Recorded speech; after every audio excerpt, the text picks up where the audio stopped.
गांव के बुजुर्ग हमेशा शेरीन को नसीहत करते कि सूरज ढलने के बाद जंगल की तरफ न जाया करे। मगर उस दिन ख्यालात में गुम वो बेख्याली में दरख्तों के बीच जा निकली। सूरज का आखिरी किनारा भी गायब हो चुका था और फजा में एक अजीब सी खामोशी छा गई थी। न झिंगरों की आवाज, न पत्तों की सरसराहट। फिर अचानक उसे एक सरगोशी सुनाई दी। शेरीन। वो चौंक कर पलटी। आसपास कोई नहीं था। उसका दिल तेजी से धड़कने लगा। क्यों अकेले चल रही हो शेरीन? आवाज नरम थी, जैसे किसी ने प्यार से पुकारा हो, मगर उसमें ऐसी सरसराहट थी कि उसकी रीढ़ की हड्डी में सनसनाहट दौड़ गई। उसने चादर को अपने गर्द मजबूती से लपेट लिया। कौन है? उसने लरुस्ती आवाज में पूछा। चांदनी में एक साया एक कदीम बरगद के पीछे से नमूदार हुआ। वो गैर मामूली तौर पर लंबा था। इसकी आंखें सरख अंगारों की मानंद दहक रही थीं। मैं वो हूं जिसे तुम रोज ख्वाब में देखती हो? शेरीन का दिल जोर से धड़का।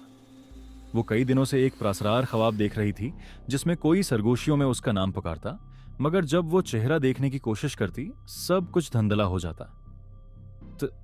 तुम कौन हो? उसने पीछे हटते हुए पूछा। वो साया मुस्कुराया। एक वादा जो सदियों पहले किया गया था उसे पूरा करने आया हूं। कौन सा वादा? शेरीन की आवाज कांप गई। जिन ने अपने लंबे नाखनों से जमीन को खोदा और एक चमकता हुआ पुराना कड़ा निकाला।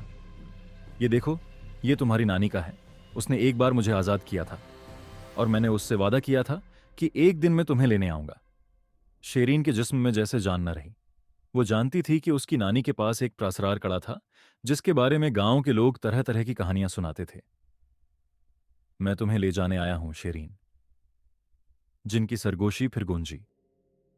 शेरीन का दिल किसी तबले की तरह धड़क रहा था। उसने पीछे हटने की कोशिश की, मगर उसके कदम जमीन ने जकड़ लिए थे, जैसे खुद मिट्टी ने उसे जाने से रोक लिया हो। जिन ने वो चमकता हुआ कड़ा शेरीन की तरफ बढ़ाया।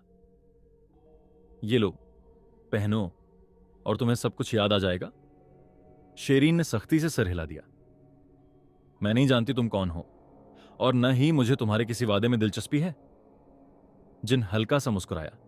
उसकी आंखें मजीद गहरी सरख हो गईं, जैसे अंदर आग दहक रही हो। पर यह वादा सिर्फ तुम्हारी नानी का नहीं था। यह वादा तुम्हारी रूह का है शेरीन।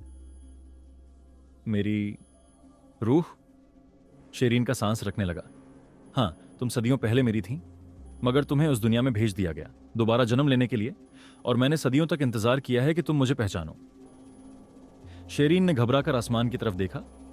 चांदनी मजीद तेज हो गई थी, जैसे कायनात भी इस लम्हे का गवाह बन रही हो।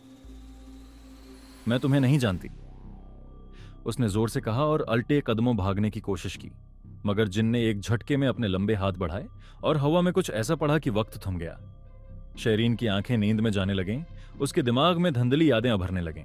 एक पुरानी दुनिया, एक प्रसरार जंगल, और वही जिन जो सदियों पहले भी उसे अपने साथ ले जाना चाहता था। अब पहचाना। जिनकी सरगोशी हुआ में गूंजी।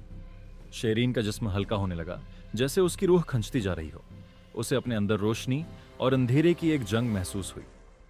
नहीं, उसने एक झटके से आंखें खोलें और पूरी ताकत से कड़ा छीनकर जमीन पर फेंक दिया। अचानक एक तेज झटका हुआ, जैसे जमीन कांप उठी हो। जिनके चेहरे पर हैरत भरी। ये तुमने क्या किया? शेरीन ने लरजती आवाज में कहा। मैं उस दुनिया की हूं। मेरी तकदीर तुम्हारे साथ नहीं लिखी गई।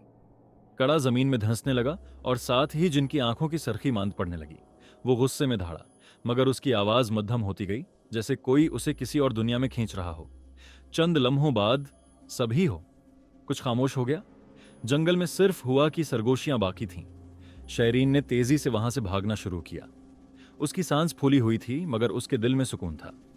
वो जानती थी कि उसने एक ऐसा फैसला किया है जो सदियों के असर को खत्म कर चुका था। मगर क्या वाकई सब कुछ खत्म हो चुका था?